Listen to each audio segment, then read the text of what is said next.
Bendiciones a todos, bienvenidos a este tiempo de lectura bíblica. El día de hoy el capítulo 13 de Primero de Samuel.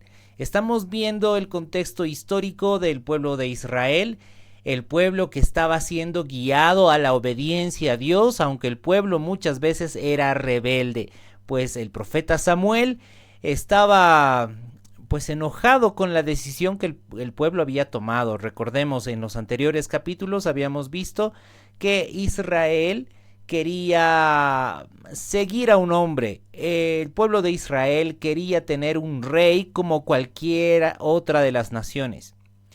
Y el profeta Samuel los reprendió fuertemente porque ellos estaban rechazando a Dios, no querían que Dios sea su rey, y Dios precisamente les dijo eso: el pueblo me está desechando a mí, porque no quieren que yo sea su rey. Habíamos hablado respecto de vivir en el reino de Dios, es decir, si nosotros queremos ser parte del reino de Dios, por supuesto tenemos que empezar por obedecer al Señor, por obedecer las escrituras, obedecer la palabra de Dios y, por supuesto, escudriñar la palabra, escudriñar la Biblia, porque ¿cómo vamos a obedecer a Dios si no sabemos lo que Dios dice? Por eso es tan importante en la vida de un cristiano perseverar en la lectura bíblica.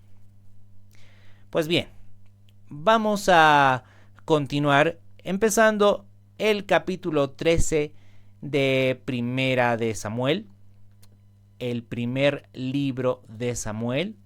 Y bueno, esta es un momento en el que los filisteos están amenazando fuertemente a los israelitas. Los filisteos oprimían a los israelitas. Y pues bien, vayamos a ver qué es lo que dice el versículo 1 del capítulo 13. Dice: ya había reinado Saúl 1 año, y cuando hubo reinado 2 años sobre Israel, escogió luego a 3,000 hombres de Israel, de los cuales estaban con Saúl 2,000 en Micmas y en el monte de Betel, y 1,000 estaban con Jonatán en Gabaa de Benjamín, y envió el resto del pueblo cada uno a sus tiendas. Pues bien, aquí yo quisiera hacer un paréntesis. En el versículo 1 nos dice: ya había reinado Saúl 1 año.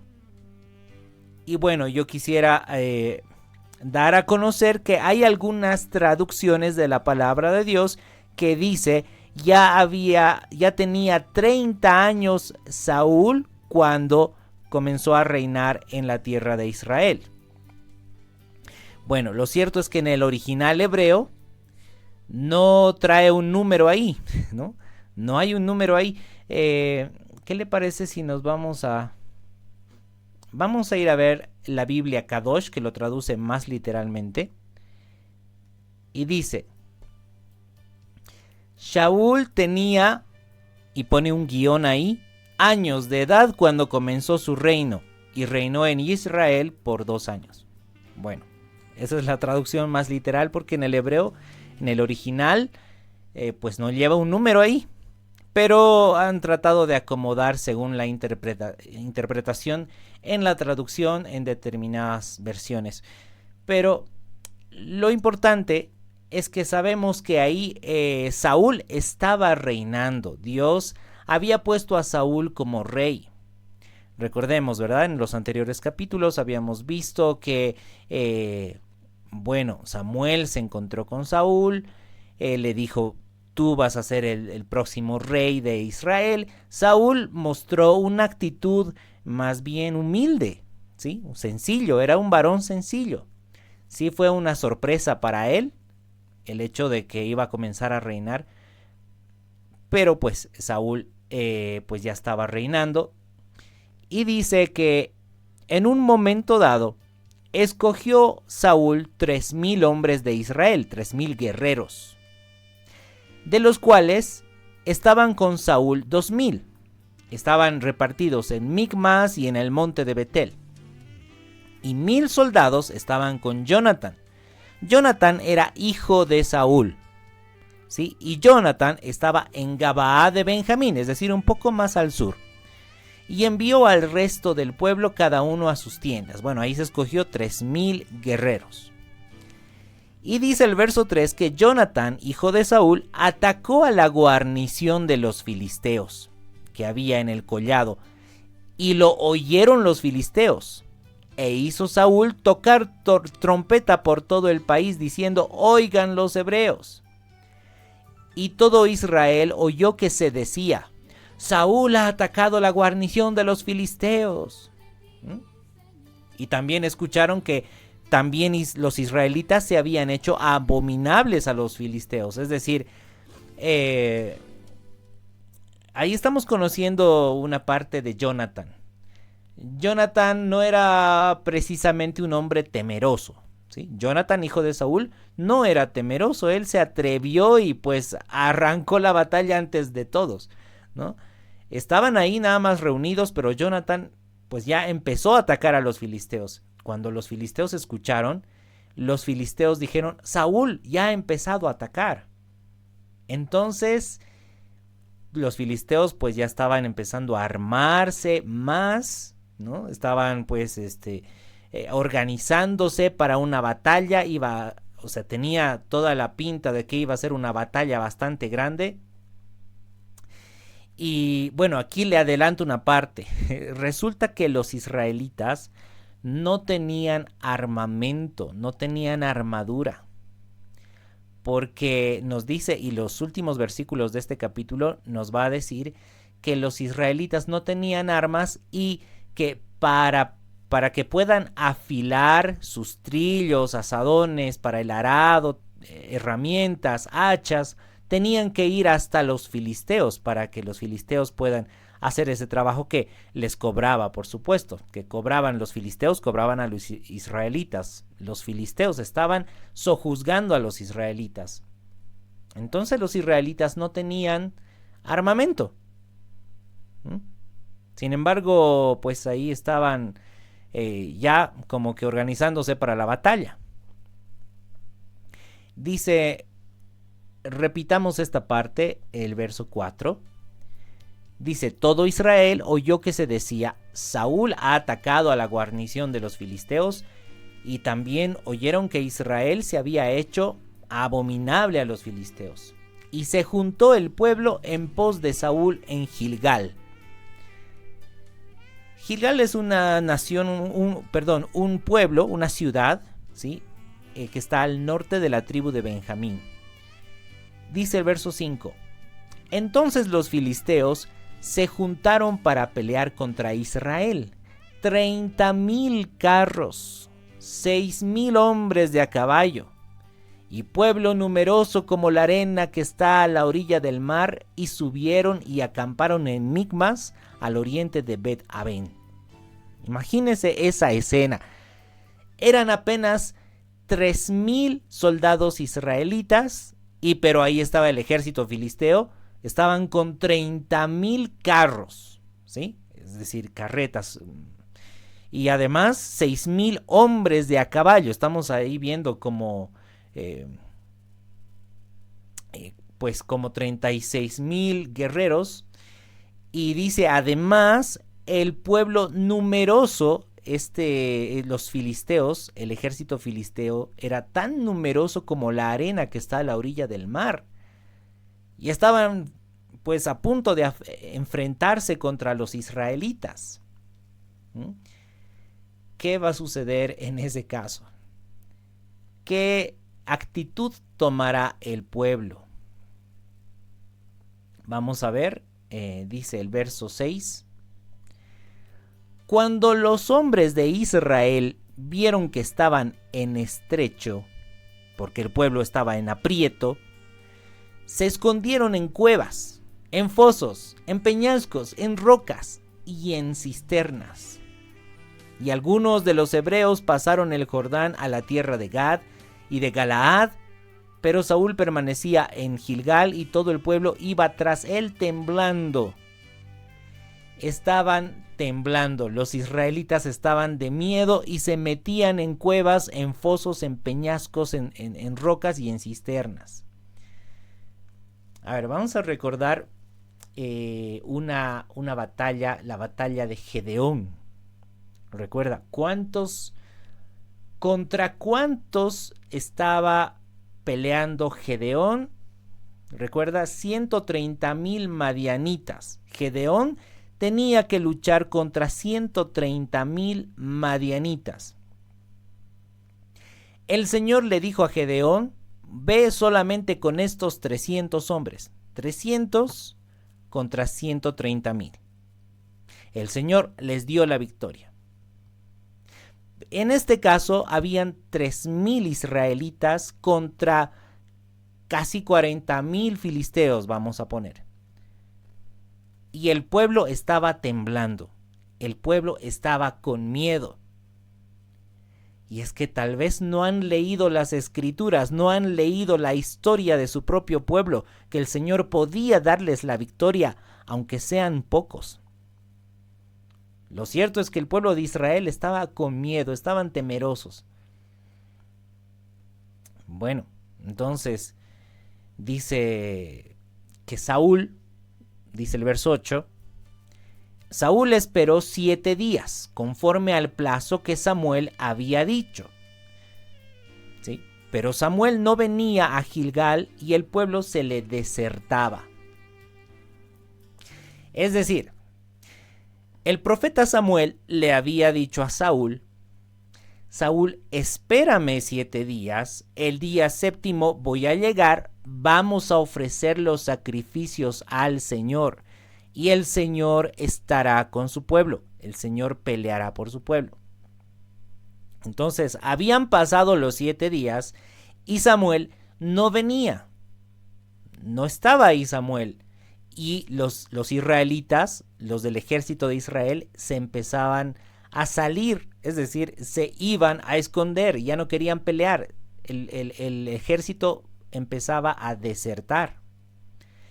Entonces dijo Saúl dice: traedme holocausto y ofrendas de paz. Y Saúl ofreció el holocausto. Tremendo error, grave error. ¿Por qué? Porque los holocaustos, los sacrificios, las ofrendas solamente tenían que ofrecerlo los sacerdotes, en este caso Samuel. Un rey, en este caso Saúl, no podía ofrecer holocausto, no debía ofrecer holocausto. Eso era una función de un sacerdote. Pero Saúl, probablemente temeroso, con miedo, ofreció holocausto. Probablemente Saúl pensaba que era una fórmula, ¿no? Bueno, esa es la fórmula para ganar. Bueno, el tema es que ofrece el holocausto Saúl. Y vayamos, ¿qué dice? Y cuando él acababa de ofrecer holocausto, he aquí Samuel venía. Y Saúl salió a recibirle para saludarle, como si no hubiera hecho nada mal. Entonces Samuel dijo: ¿qué has hecho? Y Saúl respondió: porque vi que el pueblo se me desertaba y que tú no venías dentro del plazo señalado y que los filisteos estaban reunidos en Migmas. Entonces me dije: ahora descenderán los filisteos contra mí a Gilgal. Y yo no he implorado el favor de Jehová. Me esforcé pues y ofrecí holocausto. Aquí tal parece que para Saúl pues estaba bien. Sí, me esforcé, ofrecí holocausto. Salió a recibir a Samuel para saludarle, ¿no? Como si hubiera hecho algo bueno. Pero en realidad Saúl acababa de desobedecer al Señor. Dice, vayamos a ver el verso 13.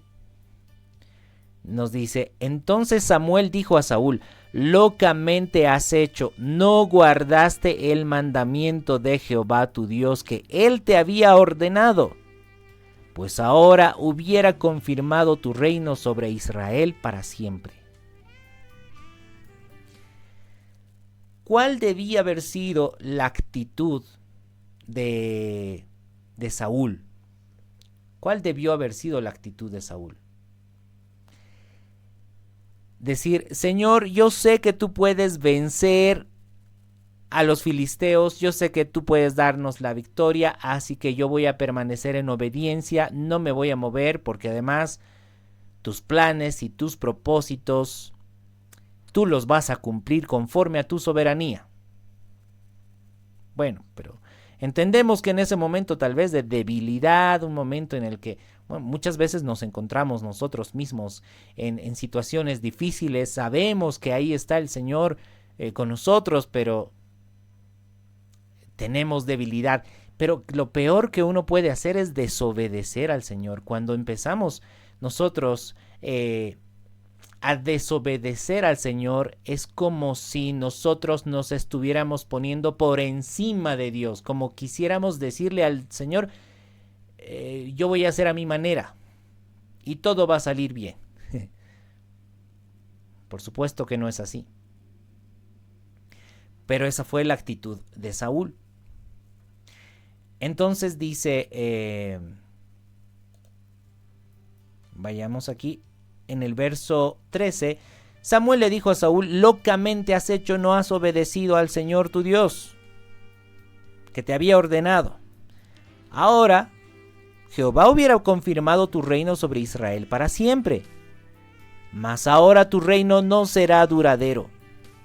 Jehová se ha buscado un varón conforme a su corazón, al cual Jehová ha designado para que sea príncipe sobre su pueblo, por cuanto tú no has guardado lo que Jehová te mandó. La obediencia, hermanos, la obediencia es vital en la vida de un cristiano. Y volvemos a lo mismo del reino de Dios. ¿Cómo podría yo decir estoy en el reino de Dios si no obedezco a Dios? ¿Cómo podría decir Jesús es mi rey si no hago lo que Jesús dice? Por eso es que la vida de un cristiano consiste en obedecer al Señor. Quiero leerle un texto bíblico que nos habla respecto a la salvación y a la obediencia. Hebreos capítulo 5 versículo 9. Nos dice del Señor Jesús que habiendo sido perfeccionado, vino a ser autor de eterna salvación para todos los que le obedecen. Eso es lo que el Señor busca de su pueblo, la obediencia. Hay un texto bíblico muy claro también, esto está en Juan capítulo 3, verso 36, y ahora sí lo voy a leer en varias versiones. Dice en la Reina Valera, el que cree en el Hijo tiene vida eterna, pero el que rehúsa creer en el Hijo no verá la vida, sino que la ira de Dios está sobre él. Voy a irme a la Biblia textual. Dice, el que cree en el Hijo tiene vida eterna, pero el que desobedece al Hijo no verá la vida, sino que la ira de Dios permanece sobre él. Vámonos a la Biblia de las Américas. El que cree en el Hijo tiene vida eterna, pero el que no obedece al Hijo no verá la vida, sino que la ira de Dios permanece sobre él. ¿Por qué le estoy leyendo en tantas versiones? Pues porque en la versión Reina Valera no le pusieron la palabra obedecer, siendo que en el original, en el griego original del Nuevo Testamento, nos dice textualmente, aquel que no obedece a Cristo no verá la vida eterna. Por eso lo estoy leyendo en todas las versiones, para que sepamos, entendamos y tengamos presente que la obediencia es vital, vital en la vida de un cristiano. Vámonos a otro texto bíblico. Juan capítulo 15, versículo 10. Nos dice, si guardareis mis mandamientos, permaneceréis en mi amor, así como yo he guardado los mandamientos de mi Padre y permanezco en su amor. Hay algunas personas que dicen, nosotros no podemos obedecer como Jesús obedeció. Pero el Señor Jesús aquí dice, así como yo he guardado los mandamientos de mi Padre y permanezco en su amor. El Señor Jesús no dice, ustedes no van a obedecer, yo nomás voy a obedecer. El Señor Jesús dice, ustedes tienen que obedecer así como yo he obedecido. Hermanos, obedecer al Señor no es algo gravoso, algo tedioso, algo pesado, no. Para aquella persona que ama al Señor, obedecerle es un deleite. El que ama a Cristo obedece verdaderamente las palabras de Cristo. Y quiero leerle otro texto, Juan capítulo 14, verso 15. Nos dice, si me amáis, guardad mis mandamientos. Y yo rogaré al Padre y os dará otro consolador para que esté con vosotros para siempre. Si me amáis, guardad mis mandamientos. El verso 21 dice, el que tiene mis mandamientos y los guarda, este es el que me ama. Y el que me ama será amado por mi Padre, y yo le amaré y me manifestaré a él. ¿A quién? Al que me ama, es decir, al que guarda mis mandamientos, al que hace lo que yo le mando, a ese me manifestaré, porque ese es el que me ama. ¿Se da cuenta? Aquí estamos aprendiendo desde el Antiguo Testamento, desde la vida de Saúl, que no importan las buenas intenciones. No importa decir, he desobedecido, pero tenía buena intención. No, una persona que desobedece nunca tiene buena intención para con Dios, porque se está poniendo por encima de Dios. Así también Saúl. Saúl tenía buena intención. Supuestamente él estaba buscando el favor del Señor, pero en realidad pecó contra Dios. ¿Qué le parece?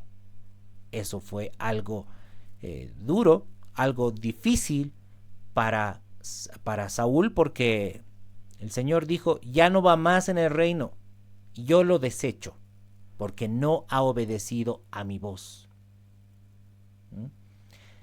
Muy bien, continuamos entonces, volviendo a Primera de Samuel, verso 13, dice, levantándose Samuel, subió de Gilgal a Gabaa de Benjamín, y Saúl contó la gente que se hallaba con él como 600 hombres.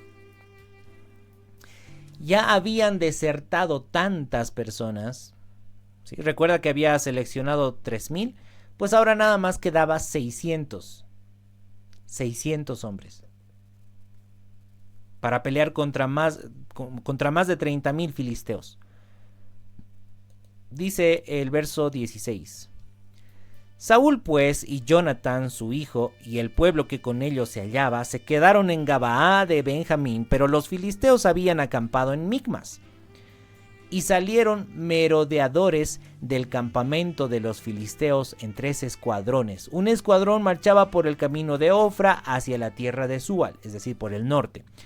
Otro escuadrón marchaba hacia Bet-Horón, y el tercer escuadrón marchaba hacia la región que miraba el valle de Seboín, hacia el desierto. Sí, hacia más al sur. Entonces dice, y en toda la tierra de Israel no se hallaba herrero, porque los filisteos habían dicho para que los hebreos no hagan espada o lanza. Por lo cual todos los de Israel tenían que descender a los filisteos para afilar cada uno la reja de su arado, su azadón, su hacha o su hoz. El precio era un pim por las rejas de arado y los asadones, y por los asadones, y la tercera parte de un ciclo por afilar las hachas y por componer las aguijadas. Bueno, aquí nos está diciendo lo que habíamos mencionado hace un momento, que los israelitas no tenían armamento, no tenían espada, porque los filisteos probablemente hayan matado a todos los herreros israelitas.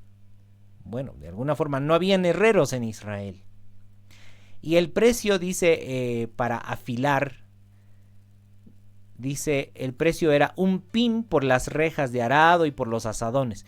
Y aquí les doy un dato, hermanos, si quieren conocer las cifras en nuestro sistema métrico, podemos irnos a otra versión de la Biblia como la NTV. Dice el verso 21 que lo que cobraban era lo siguiente: 8 gramos de plata por afilar una reja de arado o un pico, y 4 gramos por afilar un hacha y una hoz o una guijada para bueyes. Bueno, ahí está. Por si no se entendía bien qué era un pin, ¿no? Que cobraban 1 pin por afilar los asadores.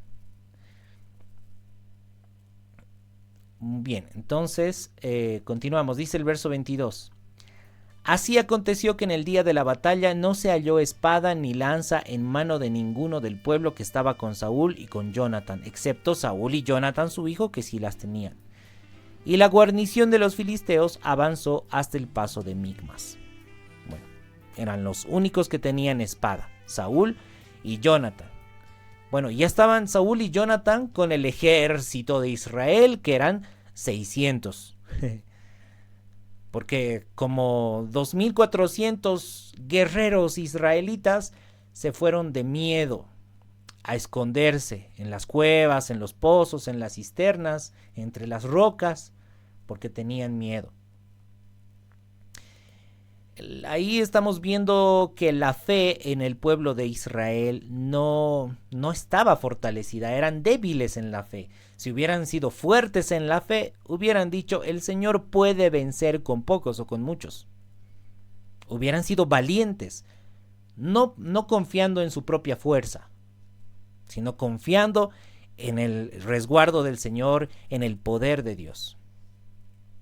Muy bien, bueno. Vamos a ir viendo en el siguiente capítulo cómo se desarrolla esta batalla, la batalla de los filisteos contra los israelitas. Pues bien, hasta aquí es el capítulo 13 de Primero de Samuel. Esperando como siempre que toda esta enseñanza pueda quedarse en nuestro corazón para ponerlo en práctica, para aprender a obedecer al Señor y no hacer las cosas a nuestra manera. A veces, aparentemente, a nuestra manera pareciera mejor, pero no. Tenemos que confiar que la manera de Dios, esa es la verdadera, esa es la mejor, la más sabia, la más inteligente. Por eso, para conocer cuál es la forma del Señor, tenemos que leer las Escrituras, tenemos que conocer al Señor. Sí, constantemente, perseverando cada día, para que cuando venga el día malo, sepamos qué es lo que hay en la mente del Señor, qué es lo que el Señor quiere de nosotros, cómo quiere Él que respondamos, y vamos a poder proceder con sabiduría que viene de lo alto. Pero si somos negligentes y dejamos pasar los días, no escudriñamos su palabra, no ponemos atención a lo que dice el Señor, y en el día malo ahí queremos buscar la Biblia recién en el último día, no vamos a poder entender la voluntad de Dios. Porque no se trata de un día, no se trata de un ratito leer la Biblia, se trata de ser constantes cada día, cada día. Muy bien. Me despido entonces enviándoles un fuerte abrazo a todos, que el Señor los bendiga, que el Señor los fortalezca y que realmente una característica de cada uno de nosotros sea la perseverancia en la palabra. Entonces, nos encontramos en el próximo capítulo. Bendiciones a todos.